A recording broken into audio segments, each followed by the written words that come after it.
been sold the idea that financial independence is all about some number on your account statement, or even worse, that you don't qualify because of where you started out. That's just not true.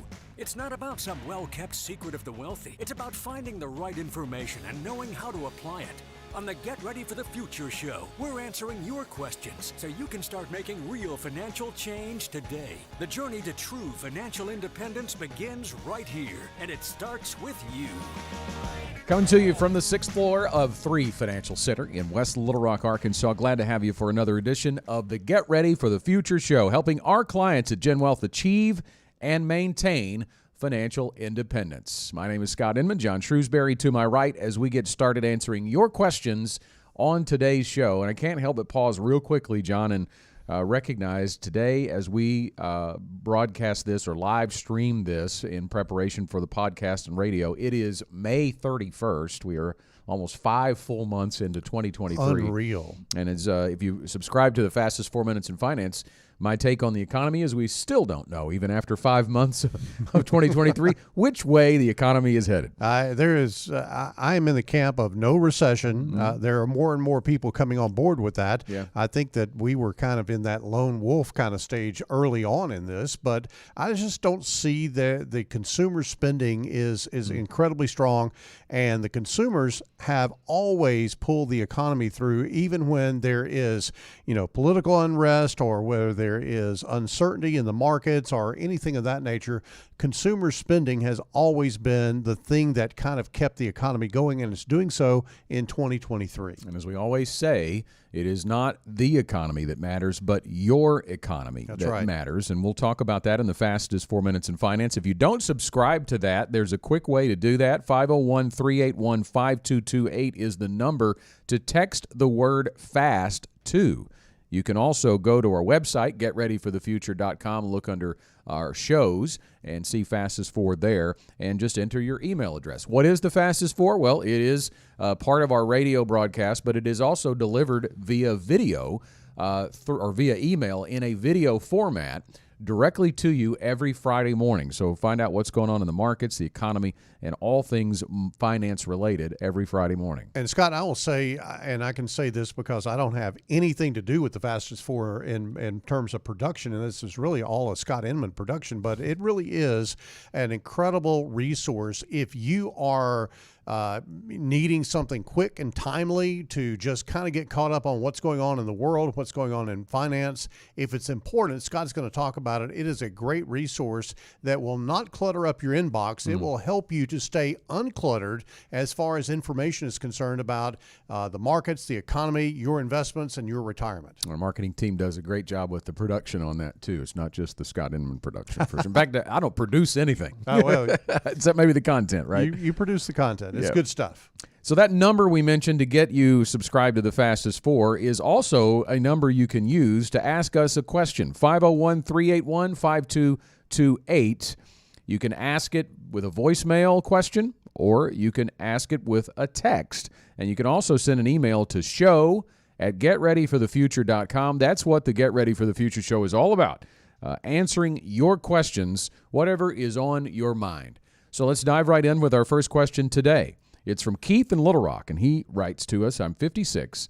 While I don't plan to retire soon, I know I'm only getting older and closer to retirement. How can I optimize my portfolio for income and growth while managing risk? All right, well, thanks, Keith, for that question. So he's getting closer to retirement, doesn't plan to retire soon, and he wants to optimize his portfolio. And he mentions the word income and growth. So I think an education point here first to start, John, is just the difference. And we're not for sure, because we haven't talked to Keith, what he means by this, but the way he phrases this, we don't mean income from the standpoint of withdrawing money from the portfolio, right? Right. When you're in retirement and you have an income plan, you are pulling money out of a portfolio. So we're assuming that Keith's not thinking about this, especially if he's 56, and he has retirement accounts. It's really about investment objective, right? So it's about income versus growth and the complement between the two. So let's get into that, John. What's the difference between income and growth? Well, and if you're thinking about growth, think about a sports car, and it's built for speed. It's really something that you expect the accelerator to be down all the time, and it's go go go. Growth companies are like that. They are reinvesting the profits of those companies back into the company so they can fuel that growth.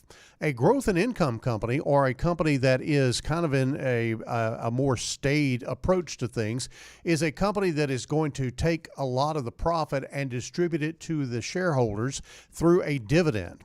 And their growth is going to be forward, but it's going to be much more of a steady pace as opposed to an accelerated pace. And so growth and income companies tend to be, to some extent, as a general rule, much less aggressive in terms of risk than a growth company is. And so obviously when you are headed toward retirement, you are wanting to think about risk in a different way. Mm-hmm. And here at GenWealth, we don't really look at this from a standpoint of do I invest in growth stocks or do I invest in growth and income stocks? We look at it from a strategic standpoint, Scott, and we call that our bucketing strategy. It is part of the GenWealth Ready to Retire process, where the bucketing strategy really does take care of a lot of the ancillary income needs that you may have above your basic living expenses. Yeah, I think the first help for Keith I would offer here is, if you're thinking about getting closer to retirement and what that actually means for you, maybe take the mindset away from what should my investment strategy be, at least not first, and think more about what should my income be, and think about planning for an income at a future date rather than just how should my portfolio be aligned. And when we get into that discussion, I think a lot of people conceptualize retirement income per se as, I'm going to live off the interest. I'm going to live off the dividends of those income equities, and basically just whatever I get, whatever I can draw off of that, I'm going to protect the principal, and that's all I'm going to do, and I'll just kind of get by with that, right? Or the other extreme is we oftentimes talk about a just-in-case retirement. I'm not even going to touch any of those funds unless there's an emergency. That's the other end of the spectrum. But if you do plan to withdraw from your retirement assets, that can be the mindset, and it can be done that way. But what you have to have is a pretty large portfolio, right? A really large portfolio, I would say, and an income need that is not terribly great, right? So if you're going to live on a small percentage of your portfolio, which is what it's going to be, even in today's heightened interest rate environment, you're not really going to be able to pull, and you can't count on, pulling a large percent and being able to protect the principal. So if you don't have a large enough portfolio, John, and you do have a sizable income need, then that's when the planning comes into play from the bucketing strategy perspective, and it requires you to sell shares of certain investments. But what's critical here is controlling what you sell and when you sell it. Two aspects of this that I'll point out, Scott. One is, yes, you want to sell assets to create income, but you want to sell those assets from a less volatile bucket than maybe a growth or a growth and income type situation.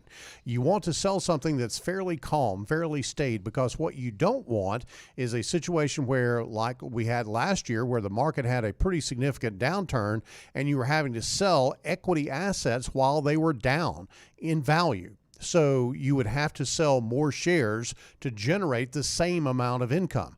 That's a no-go as far as your portfolio is concerned, because you can, in a protracted down market, tailspin your portfolio down to zero. And if you do that, then you have run out of money before you run out of time. Not a good equation. The other concept that you've got to think about is that, yes, there is a bucket, if you will, that you're going to pull money from for income purposes, but there is also a growth bucket that you're going to presumably leave alone for a long period of time and let it do its thing, which is grow.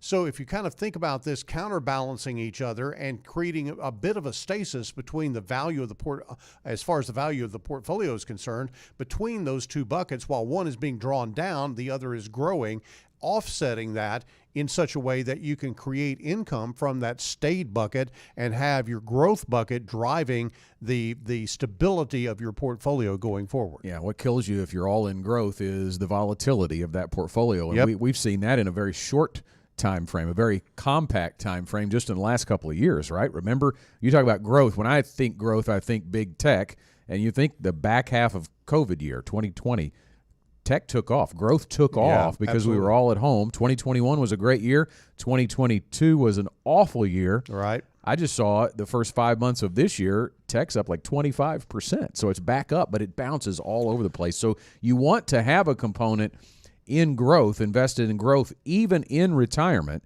but you're managing the risk not in what you're investing in, but how long you're leaving it alone. Those growth tech stocks really do bring home the point that I've said long and hard about equities is it's never as good or as bad as you think it is. Yeah. It is always almost feast or famine sometimes with equities, and you've got to have a strategy that offsets some of that provides you stable income throughout your retirement. Our thanks to Keith from Little Rock for that question. And the next question on the Get Ready for the Future show is from Carrie in Little Rock, and it's very similar in a lot of ways.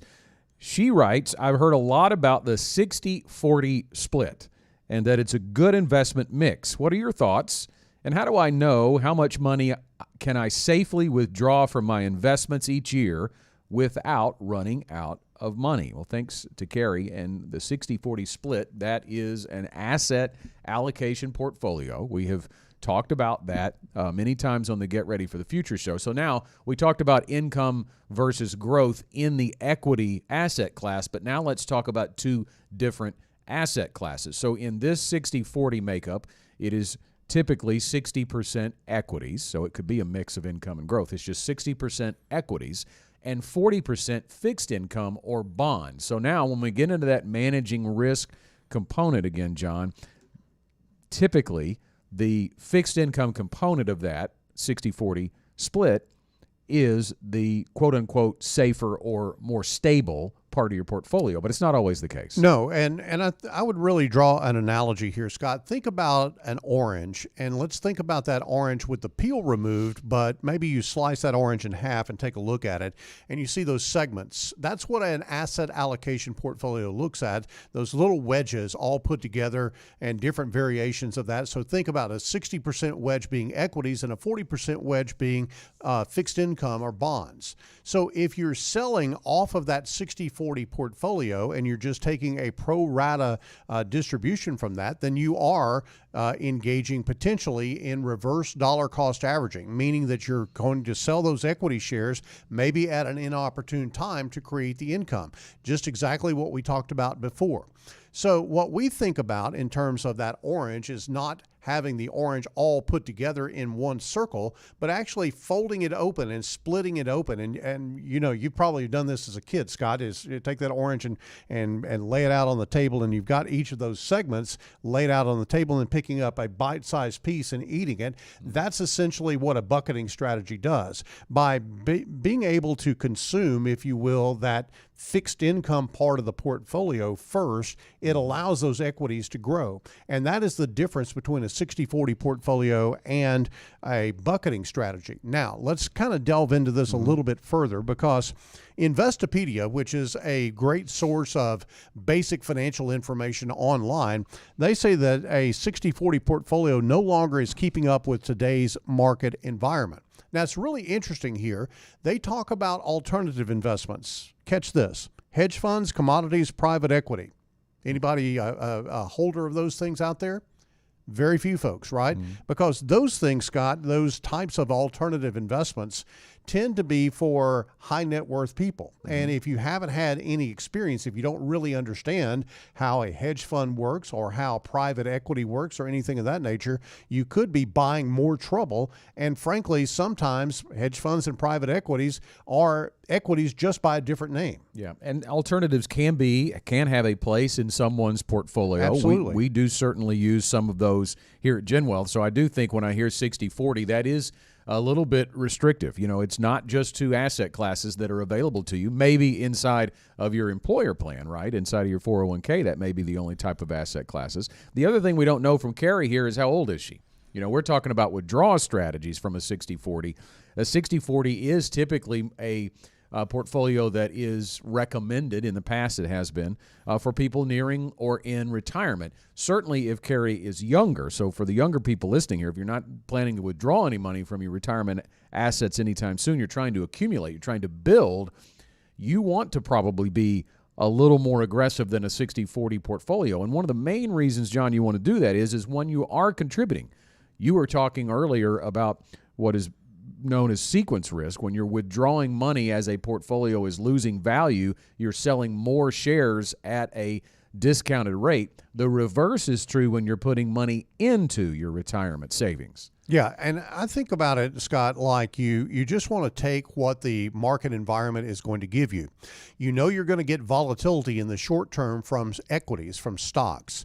But in the long term, you know the longer you have those equities invested, the higher the probability is that you're going to get a decent rate of return. As a matter of fact, there's never been a 15-year period of time in the S&P 500's history that you had a negative rate of return. You go out 25 years, the worst rate of return is somewhere in the 7 to 8% range. And so when you think about your portfolio, and even if you are approaching retirement, you've got to have a growth component to your portfolio to help keep raises going for you in retirement so you can keep up with the cost of living.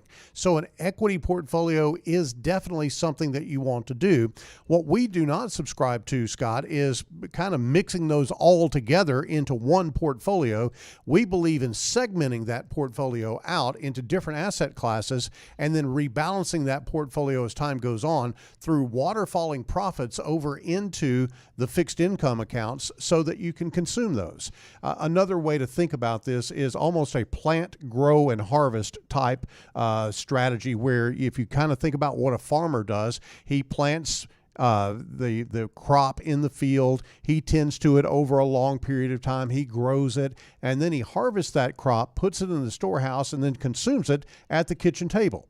That's the same type of strategy that we would look at to use equities. We want to grow them over a period of time, take the profit from that, and then consume that out of the storehouse, which would be your fixed income type component. So important, I think, to point out, too, our first two questions today on the show have been about investments, but they have been standalone questions. Investments are extremely important, and they are unique. An investment strategy is unique to you, but it only is developed through the ready-to-retire process or to the accumulator phase through a plan, a written plan on paper on purpose. We have to know where we're going before we can really try to place the roadmap out there on how to get there. So they're good questions, great questions, and we hope we gave you some education in answering them and kind of talk through that. But the ultimate answer is, for Keith or for Carrie, it's not the 60-40, it's not the mix of income versus growth that should be the first question to be asked.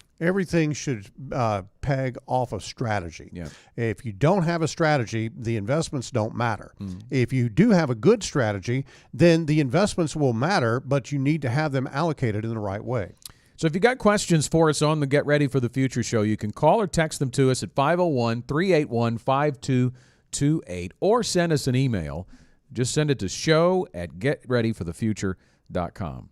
Our next question on the show today is from Caitlin in Jonesboro. I'm 32 and was the beneficiary for my parents' accounts. They've both passed away, and I'm not sure whether I should keep the accounts where they are or if I should find a new advisor. What should I consider? Well, thanks, Caitlin, and we do have Caitlin's age, so we kind of have an idea of where she is in her life path, and we can get to that in just a moment. But I think the first thing right off the bat here, there's some emotion involved with this, right? Caitlin is inheriting some money that once belonged to her parents. I think it's important to ask certain questions around that. Yeah, clearly. And first of all, Caitlin, our condolences to you on losing your parents. That's always a tough thing to deal with from an emotional standpoint and from a financial standpoint, because now you have their assets. And I think one of the first questions that you probably want to ask is, okay, what would mom and dad want me to do with this money?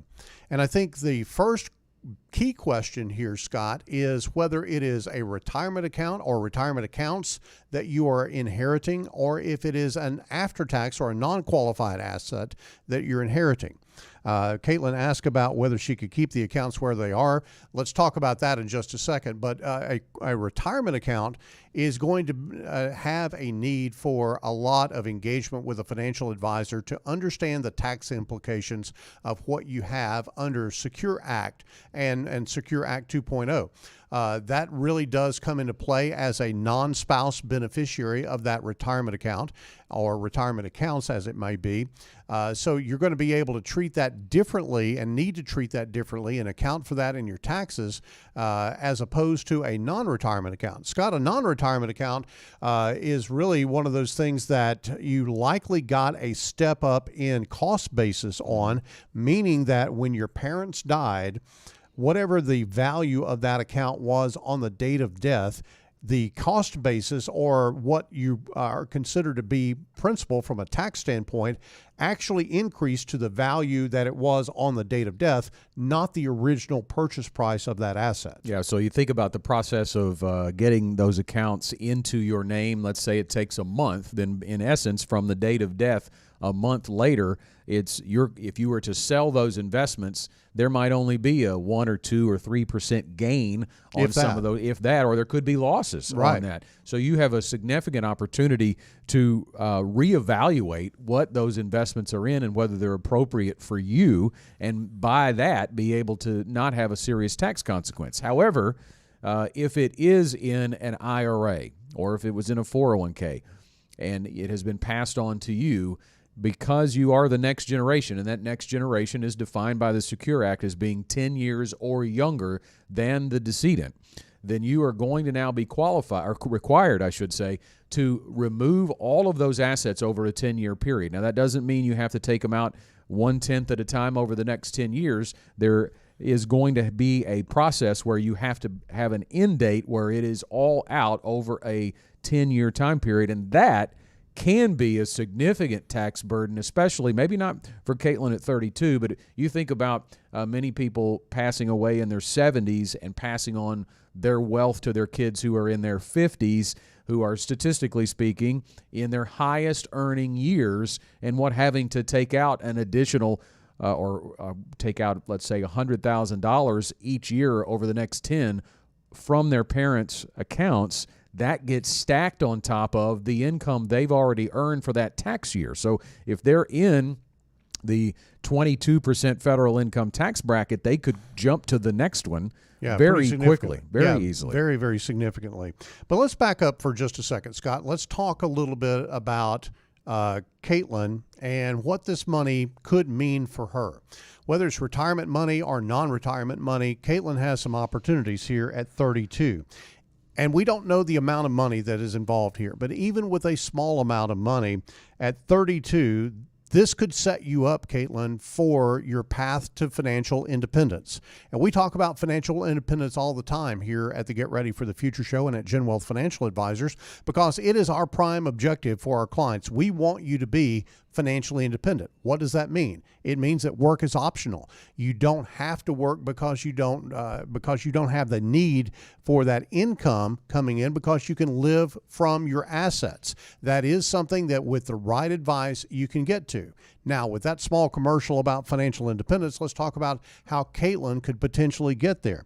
Caitlin, let's say that you have $50,000 coming from your parents. And let's assume for right now that you don't have any tax that's due on this money. Maybe it's an after-tax account. At 32, if you invested that $50,000 in the S&P 500 rate of return, let's say long-term 10% rate of return, that would grow to $800,000 roughly at age 62. Now, Scott, let me make sure that the compliance people are all happy. 10% is not a guaranteed rate of return. That is the average long-term rate of return of the S&P 500 in a general sense. That is not any particular account, and you can't directly invest in the S&P 500. So what we're talking about here is very hypothetical. Right. But it is the way that equities can work for you potentially if you think about what you're trying to do here. And your objective should be, I would think, to fulfill the wishes of your parents. And if your parents want you to be financially independent or wanted you to be financially secure, then investing this money and leaving it alone for a long period of time could pay huge dividends for you as time goes on. I think as far as where the money is at right now, I think the question that I would ask Caitlin is, do you have an advisor of your own? If that's the case, then move the money to that advisor. If you don't have an advisor of your own, then I would suggest that you go ahead and seek out an advisor. The advisor that your parents used may or may not be the right fit for you. There's a lot of things that we could get into, Scott, as far as working with an advisor is concerned, but you have to be able to like that person, trust that person, and believe that person. If you can do those three things, then you've got a relationship that you can have for an extended period of time with that advisor, and they can help you with that goal of getting to financial independence. Yeah, and I think location matters some too. We don't know if Caitlin's parents lived in another state. That can be a little bit of a barrier. It doesn't mean it has to be, but if you can't meet that advisor face to face, and with technology the way it is now, that likely can't happen. But I also don't know if their advisor was a large company. You know, you think about these large companies where we've had clients come in many times when they've moved their money to management here at GenWealth, and they talk about every time I have to call the 800 number, I get a different advisor. You know, I don't even get the same person twice, and that can be frustrating. So it's all about what is important to you, and if it's important to you to meet face to face and know you can get your advisor on the phone when you call, maybe it would be worth looking into getting your own advisor and moving those assets. I think, too, one thing, just to finish up on this question, we've got one more before the show ends. We actually did have a 32-year-old young lady come to us, now not through inheriting assets, but she had a large lump sum that she was trying to figure out what to do with because she had been bought out. She had been part of a startup company and owned some equity ownership in that and was bought out and received a pretty large lump sum, and it was a great opportunity at 32 years old. You know, you talked about the market, the potential and growth of the market by putting that money away, but we also work through with her dividing up her goals. We talk about financial independence. That I think that's for everybody. I mean, everybody someday wants to achieve that, and if you are 32 and you've inherited a large sum, or you've received a large sum of money, that is a golden opportunity. And as John pointed out, it doesn't even have to be that large. If you have $50,000, see what it could do over time. What is your long-term goal? What are your intermediate goals? We ask our client that too. Do you have a desire to build a house someday and need a down payment for that house? If you have a second property you'd like to buy in the near future, and by near future in these terms, intermediate would be 5 to 10 to 15 years away. And do you have immediate goals? And I've kind of walked backwards through the order of this. The immediate goal would probably need to be addressed first, and it was with this client that I'm speaking of. She had some debt. She wanted to get rid of some debt. Be debt-free at 32 years old. How about that? Yeah. And an emergency fund, a cash reserve emergency fund to be able to prepare for what life throws your way over the next few years. So immediate, intermediate, and long-term goals, if you have a lump sum, that's the order I would think about in developing a plan, and certainly a GenWealth advisor can help you do that. Scott, I think when we talk about the fact that financial independence begins here, it's not necessarily here at GenWealth, but it is really here in your mind. You've got to have that vision or that goal of being financially independent. And it's a long goal. It's a long-term goal. But I will tell you that it's shorter than never. And just think about that. It is shorter than never. You've got to think about, how is it that I am going to live when I am no longer able to work, or when I don't want to work? Not that you're not able to. Nothing says you have to work all of your life. A lot of people have kind of resigned themselves to the fact that I'm going to work till I die. Yeah. Well, I think that's just a cop-out for not being disciplined and really mindful enough to really engage in the planning process, and that's really how this really shows up. And I think also it's a lack of purpose on the back end of that, right? It's hard to think about if maybe you enjoy your job, maybe you really don't even enjoy your job. It's all you know, right? And you don't know what life could look like. But think about that for a little bit. Allow yourself to dream, and maybe you're not 32, maybe you're 62. Whoever is listening and needs to hear this, financial independence can become a reality for you, but not without planning for it. All right, we've got one more question we're going to squeeze in here, and we're swerving big time. We've talked investments. We've talked about what to do with an inherited sum of money. Jerry from Cabot is asking us today, what is FDIC insurance, and is my money safe in the bank? Boy, I can imagine what headlines that Jerry has been reading. We've been reading them too, and it can be scary to hear about banks failing. And that, of course, has been in the headlines recently. So, John, let's dive in. FDIC insurance. FDIC insurance is the insurance program that the federal government has for protecting the wealth of people who have savings at local banks. Now, this has kind of gotten a little bit distorted, a little bit skewed, and I'm going to rant just a little bit on this because FDIC insurance limit is $250,000 unless you're a hedge fund manager or you are a private equity person that had a lot of money in Silicon Valley Bank, and then they just went, you know what, that $250,000 doesn't mean anything. We're just going to protect everybody that was in that bank. Now, the cynical person in me will say that that's because those people who are the venture capitalists in Silicon Valley write big checks to politicians, and that's how they got their, $10 million that they had in Silicon Valley Bank protected, and everybody got fulfilled. Even Prince Harry and Meghan Markle got their money back. So, this has been distorted a little bit, but FDIC insurance is a program that does insure the assets that you have at a bank, ostensibly up to $250,000 or maybe for a married couple $500,000 limit. Now, is your money safe at the bank? Yes, your money is safe at the bank as long as we all don't get stupid and go down there and want our money today. The bank can't come up with all of your money today. And as I said during our pre-show prep on this, Scott, this is when, as long as the music's playing and everybody's walking around the chairs, everything's good. But when the music stops, the person with a chair, without a chair, is out. And that's what happens when you have a bank run like you had at Silicon Valley Bank. It's a liquidity issue. Yes, it is. That's what happened to Silicon Bank, is they did not have the liquidity because they had their money tied up in long-term investments, including fixed income investments, which, by the way, had lost value because the interest rates had gone up. So they were going to be forced to sell at a loss to be able to provide that liquidity to their customers, and that's when the federal government stepped in. Scott, this has all kind of calmed down since Silicon Valley Bank cropped up, but one of the concerns that I had was that was a mismanagement of assets by a specific bank, and there were a couple of others that cropped up like this around that.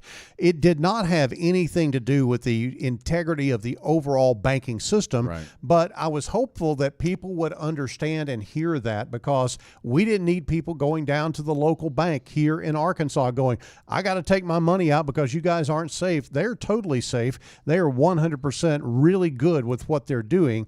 But any bank anywhere is not going to be able to meet the demand of all of their depositors on a particular day or a particular week. Yeah, one of the things when I was doing some reading on that back when it happened, that really made me feel pretty good was the cash reserves, the percentage that the large banks in this country have in cash reserves, and how, I don't remember the exact percentages, but it was incredibly higher than it was during the 2008 financial crisis. So banks have learned, big banks, most banks have learned their lesson, and they have cash reserves on the sidelines to meet liquidity needs. But of course, obviously, John, that could be, as you mentioned, challenged if we all went down to the bank and wanted our money at the same time. But short answer for Jerry, your money's safe in the bank. That's right. With FDIC insurance. You heard the bell there. Time for our closing thoughts. We had a lot today in the show. John, what's your closing thought? Well, Scott, as I look back on the questions that our folks have asked today, I think that the number one thing, if you are thinking about retirement, if you are thinking about, okay, I really need to start getting my ducks in a row, you may not even know where your ducks are. That's okay. You got to get a strategy together of what it is that you're going to do. And I think a conversation with an advisor, sitting down with that advisor and just relating to that advisor the things that are going on in your life. That advisor should be a great listener and very little information coming back to you initially, at least, because they need to understand your situation in that first meeting. Now, when you get back together, that advisor should come to you and give you a lot of information about the strategy that they would employ, not just the investments, but the strategy that they would employ, how they would do certain things with your money, not what it would necessarily be invested in. Then you know that you're really beginning to make some progress. And Scott, I think that from a planning standpoint, that is a great opportunity for a lot of people. Yeah, and I think about all the questions today, John, and think about how complex this issue is of money. You think about the questions about how do I invest as I get closer to retirement? Should I do a 60-40 because I've heard that's a good investment mix? I've inherited some money, thinking about how it's going to be taxed depending on what type of account it is, and worried about the banks. All of these complex issues, an advisor can definitely help you walk through that. And you can get 7 steps to financial independence by texting the word STEPS to 501-381-5228. Visit getreadyforthefuture.com/steps or email us show@getreadyforthefuture.com. That is all the time we have for this week's Get Ready for the Future show. Thanks to all of people who sent in questions. Get your question to us at 501-381-5228. We'll talk to you next time. The GenWealth financial team is available to you 24/7 at info@getreadyforthefuture.com or call our offices at 866-653-PLAN. That's 866-653-7526. You should personally consult a financial advisor before making any investment, and no strategy can assure success. Securities offered through LPL Financial. Member FINRA SIPC. Investment advice offered through Independent Advisor Alliance. Independent Advisor Alliance and GenWealth Financial Advisors are separate entities from LPL Financial.